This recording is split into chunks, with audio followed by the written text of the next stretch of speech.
ha sido y se ha mantenido de acuerdo con el libro, profesor del 2004, ¿no? Sí. Hasta la fecha, Son 10 años ya más. ¿no ha sido interrumpido? Hubo un periodo que hubo una decana, fue una interrupción breve, edité sociales en ese año. Parece que fue el 2010. Con las disculpas del caso, sí, a veces es oportuno, está preguntando, en pregunta de rigor. ¿Usted ha sido denunciado por delito de acoso sexual o algo similar, sea a nivel de la universidad o esta universidad? Que yo tenga conocimiento. O sea, nunca ha tenido problemas de ese tipo. Ha sido denunciado por el Estado, por delito de terrorismo, contra la droga, corrupción. No. ¿Qué asignaturas estoy dictando actualmente? Bueno, últimamente estuve dictando teoría del poder, posteriormente ecología política y sí, interrumpidamente propaganda política. Incluso propaganda. Dígame, y con respecto a su participación académica, como asistencia, una asistencia regular. Sí, yo trabajo como asesor en el Congreso de la República y cuando he tenido que, por necesidades del trabajo, hacer viajes en el interior del país, siempre, o he adelantado, pero siempre conversando, coordinando con los alumnos, pero siempre cumpliendo con los hijos. Dígame, dentro de la temática que usted ha dictado acá en la Escuela de Ciencias Políticas, ¿su currículo está actualizado? Sí, ¿O falta hacer algunos ajustes para este semestre o para los próximos semestres? Bueno, a nivel de legajo creo que me ha faltado colocar algunos estudios que he hecho en Estados Unidos, en Washington. Tengo una maestría en ciencia política, con la cual incluso usted creo que fue mi profesor de Derechos Humanos, recuerdo gratamente.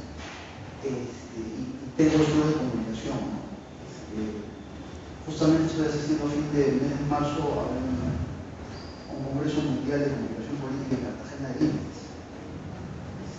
Constantemente, como es una carrera que está en constante cambio, en constante dinamismo, todo el tema de campañas electorales, el tema de comunicación política, el tema de marketing político, requiere de nosotros una constante capacitación y sobre todo entrenamiento para los nuevos tiempos que se vienen, ¿no? Toda esta situación de las redes sociales, por ejemplo, ¿no? Que han revolucionado un poco la comunicación política, el mismo análisis de los medios de comunicación, la forma de acercarse del lector, supone para nosotros grandes retos de entrenamiento constante y permanente, ¿no? En la medida de nuestras posibilidades hemos venido desarrollando eso. ¿Han hecho un trabajo de campo en el curso que usted ha dictado? ¿O es un trabajo que es una clase teórica? En el caso de ecología política, recuerdo sí, por el tema, hay algunas ONGs que hacen algunos impactos, estudios de impacto, peruanas, sobre todo con una peruana, con el tema de municipios pequeños, entonces siempre incidimos en eso.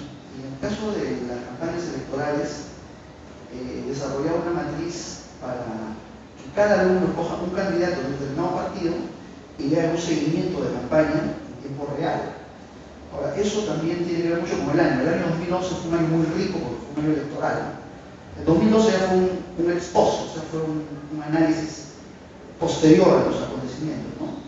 En 2013 tuvimos la ocasión de la revocatoria de la alcaldesa de Lima, por ejemplo, que nos brindó bastante material, sobre todo de campo, como para analizar el por qué, las razones, por qué triunfó una opción, por qué perdió otra opción, en fin, ¿no? En este caso yo creo que la realidad cotidiana nos brinda mucho material, valga la redundancia, para estos análisis. Últimamente, ¿qué obras sobre el tema ¿Qué obras he leído? sobre el tema? Estoy leyendo, bueno, he leído y siempre lo he recomendado en clase, incluso el último año. Hay un autor norteamericano que se llama Roger Ailes, que fue asesor político del presidente Ronald Reagan. Él ha creado una teoría, nosotros la hemos practicado de acá de muy peculiar manera, que se llama el foso de la orquesta. Lo resumo, imagínense que un anfiteatro como este, de estilo antiguo, está el escenario acá, y en medio del público del escenario hay un gran foso, donde antiguamente se ponían los luminotécnicos, los sonistas, que podía ver los actores en el escenario, más no el público. Eso es un foso de un teatro. Entonces, ahí me plantea que, por ejemplo, en un debate presidencial o en un debate congresal, o en un debate propiamente para la disputa de un cargo político, sube el candidato 1, desarrolla un discurso muy articulado, con planes, con proyectos, con programas, con cifras, con datos en la salud, en el trabajo, en la minería, en fin, una cosa muy correcta, muy estructurada, y gana los aplausos del público. Escena 2, va el candidato número 2, y antes de pasar al escenario se tropieza y se cae en el hueco, se cae en el foso. La pregunta teórica que plantea Arias es, al día siguiente, ¿qué sale? Y sale el candidato número 2. Es decir, que a la gente, en la mente de la gente predomina más lo anecdótico que lo importante.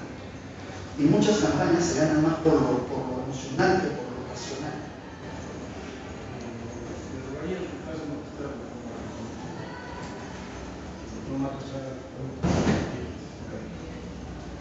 Justamente entrelazando conceptos, yo quería desarrollar el tema del infoentretenimiento. Algunos autores como Giovanni Sartori hace muchos años habló de la tiranía de la imagen o la supremacía de la imagen. Y una socióloga norteamericana, Guy Tashman, desarrolló el tema de la fenomenología, que es el tema de los estudios de la cotidianidad, para explicar el triunfo o la derrota de determinados candidatos con determinadas líneas electorales. ¿Qué es lo que queremos decir con esto? Que actualmente tenemos muchos candidatos que han nacido en el siglo XX y hablan como el siglo XX, y tenemos un electorado del siglo XXI. ¿Qué queremos decir? Que el reto de los candidatos es conectar con los públicos de manera entretenida, de manera versátil. Si bien hay algunas instituciones políticas en nuestro país que todavía recurren como método al meeting, a las reuniones políticas partidarias, que tienen mucho arraigo, sobre todo en provincias, sin embargo a nivel de las ciudades, los smartphones y los Blackberries ya desarrollan ciertas capacidades políticas. Se comenta mucho que la señora Villarán se salva, pero que sus regidores pierden justamente por ese cruce de votos que realizó determinado partido de manera estructurada en 15.000 a 20.000 electores jóvenes, principalmente los de PPC, que salvaron a unos y revocaron a otros. Caso Marisa Lave, o Eduardo Segarra. Entonces, estos fenómenos hace 10, 15 años pues no los veíamos, ¿no? Los candidatos se han preocupado en tener páginas de Facebook, ya un poco venía menos, más páginas de Twitter. Y acá conecto con lo que es el infoentretenimiento. Algunos analistas políticos en nuestro país han denominado la maranización de la política. Es una copia de Argentina de la tinerización de la política, es decir, de un programa como el de Marcelo Tinelli, que se tomó un presidente como de la Rúa, cuando hubo la crisis de 2001, simplemente en un spot de televisión, en un show de televisión. ¿Qué queremos decir con eso? Yo siempre cuento esta anécdota en clase. El año pasado, por cuestiones profesionales, asistí a los 50 años de América Televisión, filial Chiclayo. Y estando en la reunión veía que todo el mundo se tomaba fotos con una chica joven, porque yo no la identificaba, no sabía quién era. Hasta que, haciendo de fotógrafo, la chica me dice, no, le tomo foto conmigo. Me tomé una foto. Y de pronto descubrí que en su cuenta de Twitter esta chica tenía 190.000 seguidores. Y le digo con toda, o sea, me sentí ridículo porque yo he demorado casi un año para el político con el que trabajo tenga 4.000 a 3.000 seguidores. Es decir, que una persona que está metida en la farándula, que no tiene quizás un nivel académico, cultural, promedio, clásico, como para, entre comillas, disputar una presidencia o una gobernación, sin embargo tiene más arraigo en el tejido social, en el tejido de los jóvenes. Y ese es un fenómeno que al comienzo fue mirado de soslayo, pero que algunos políticos ya le han prestado atención. Yo rescato mucho el tema de, por ejemplo, de Luciana León, incluso lograr una reelección congresal gracias a su conexión con los jóvenes. Y ojo, no estoy juzgando peyorativamente acciones políticas, simplemente son herramientas que se nos brindan para poder ganar elecciones.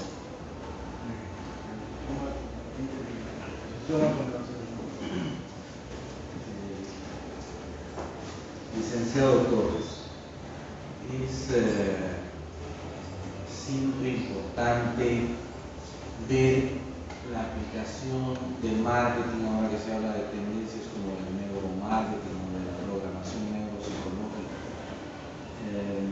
¿Qué diferencias encuentra usted entre esto que se dice programación neuropsicológica con las técnicas que planteaba, por ejemplo, este genio de la propaganda, Joseph Goebbels? Yo creo que Goebbels está más actual que nunca.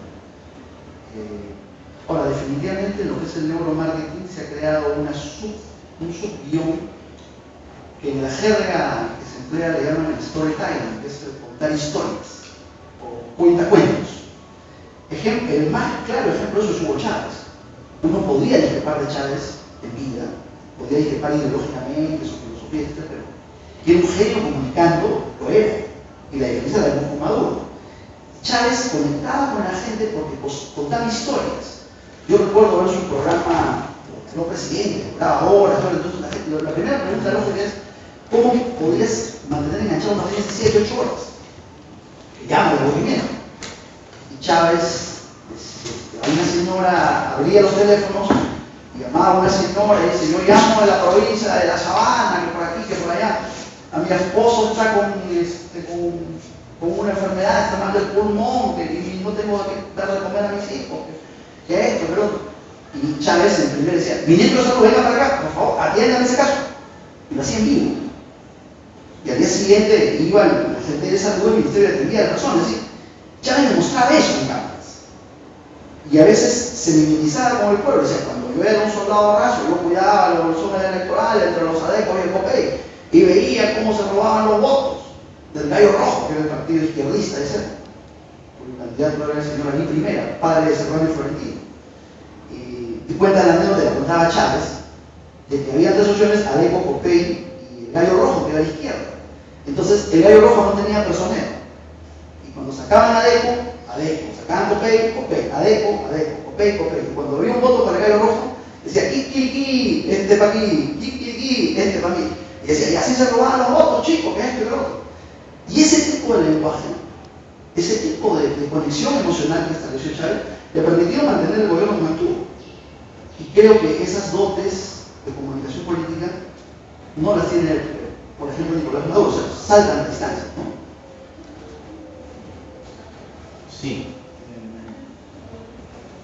Pero volviendo un poco al tema de Goebbels, en cuanto específicamente el diseño de la propaganda en Goebbels y estos vínculos que vienen con la psicología, no solamente en el caso de Freud, en la exploración del subconsciente, sino de Jung, en su apuntalamiento sobre el inconsciente. Diría usted, lo ha dicho hace un momento, que la política o el diseño de la propaganda o el marketing se orienta más a estos planos emotivos. Diría usted que el pathos se superpone al logos en una comunicación de masa. Yo creo que sí. Y lo de Goebbels tiene una variante, que era además que él tenía el control del Estado, estaba en el gobierno.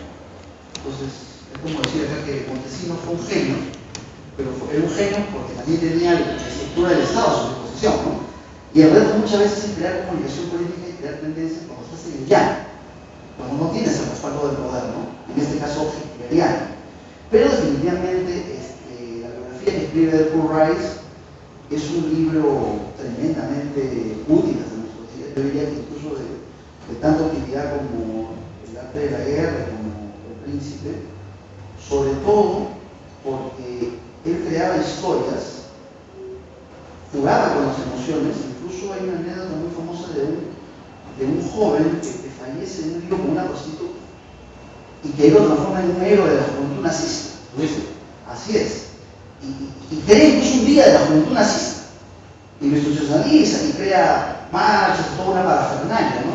Entonces, definitivamente fue un genio y es citado, y yo creo que sacándole un poco los aspectos negativos en cuanto a la ideología, que no viene al caso nuestro, porque lo nuestro es simplemente analizar herramientas, y creo que Goebbels vale a lo largo del tiempo por su efectividad. Sí, hay quienes han parangонado a Goebbels con Maquiavelo en el sentido de despreciar el uso de las técnicas sobre los resultados.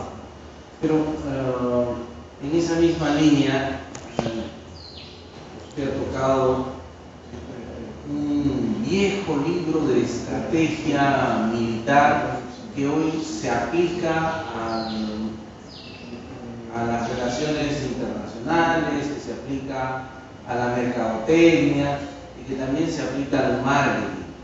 El arte y la guerra de Sun Tzu y la continuación de este texto, o si se quiere, un segundo libro de Sun Lin en esta misma característica, parecieran diseñar estrategias de combate sobre la mente humana. En esto se ha dicho, más temprano preguntábamos sobre la teoría de la hipodémica, que los medios inoculan sobre el tejido social descargas valorativas y conductas que van a ser aprendidas y repetidas. Muy bien. Pero hay otras teorías que nos dicen que esto no es tan así. Que el combate por la mente humana primero la da el de la mente humana. Es decir, que hay mecanismos de defensa que se confrontan con esta descarga de información, de mensajes, de valores, y que por lo tanto hay que relativizar el papel de los medios en la conducta política. ¿Qué opina usted? Comparto plenamente en la última parte de la afirmación. Es cierto que hay teorías clásicas como la hipodérmica, pero son de hace un siglo, que decían que los medios inoculan contenidos indiscriminadamente y que la gente actúa como robots. Pero la realidad misma, en el Perú, hemos tenido casos históricos, ha desmentido tales afirmaciones. El más claro ejemplo es una campaña de 90. Mario Vargas Llosa contaba con el respaldo de Canal 5, América, programas, todos los diarios, porque se habla de concentración de medios, está de moda. Las voleibolistas, me acuerdo que eran muy famosas, los cómicos, Jaime Bailey, César Hildebrand, y perdió. Y perdió contra la comunicación interpersonal. Es decir, porque la gente no es boba, la gente le da vuelta a lo que consumen los medios. Una cosa es tener rating, una cosa es tener audiencias, pagar, por ejemplo, otra cosa es tener credibilidad. La gente puede engancharse con un programa por curiosidad, por morbo, pero eso no significa que va a hacerle caso al conductor o a la conductora. En consecuencia, pienso que hay que hacer un mix de ambas cosas. ¿Sí? Siguiendo con esta metáfora militar, solamente de Sun Tzu, por ejemplo, Clausewitz, por ejemplo, ¿no es cierto? Se aplica en la estrategia electoral. Hablamos siempre en la estrategia electoral, porque yo me dedico también a la consultoría privada, de que el trabajo puerta a puerta, el trabajo de tierra es el trabajo de infantería. Y el bombardeo mediático de redes sociales y medios es el trabajo aéreo. Entonces, siempre hay que combatir en lo aéreo y en lo terrestre. Siguen como esta pauta lógica. Pero tienen que ser dos comunicaciones más o menos parecidas, no puede dispararse una de otra. Es decir, los medios son importantes, pero el candidato es importante. El candidato, siempre le digo también a los alumnos que el marketing político no es una varita mágica que transforma al sapo en príncipe. Tiene que haber herramientas de trabajo, tiene que haber mucho trabajo de campo. Ahora estas elecciones municipales y regionales que se mantienen en el Perú, por ejemplo, la gente vota por el buen vecino, la gente vota por el que conoce, por el que tiene prestigio local, no necesariamente por algo que sale en la televisión. O sea, la televisión puede coadyuvar ese logro, pero es importante también la comunicación face to face, cara a cara, el dar la mano, abrazar, estar con la gente, comer lo que ellos comen, vestirse como ellos se visten, mimetizarse, ¿no? Entrar en ese tejido social. Muchas gracias.